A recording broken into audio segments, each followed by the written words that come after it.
ayuda para sa mga sa mga drivers ng PUVs and PNVS given the fact na tumataas pa rin po ang presyo ng gas at diesel?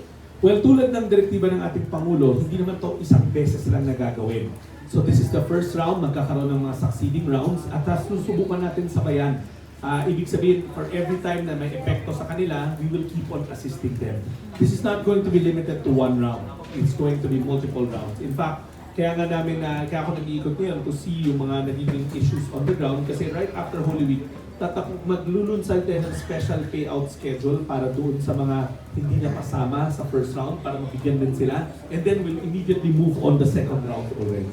Follow up lang po, meron po bang long-term plans ang DSWD para po makapagbigay ng assistance should this crisis go on for?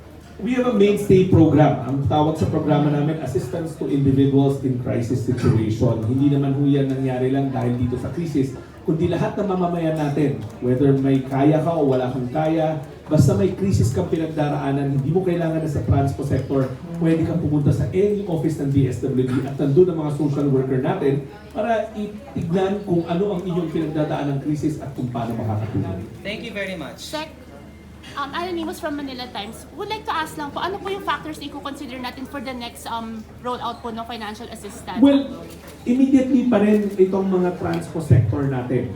The second round will be for the transport sector, pero tulad ng sinabi ng presidential spokesman natin ng PCO yesterday, other sectors are being studied by the Uplift Committee.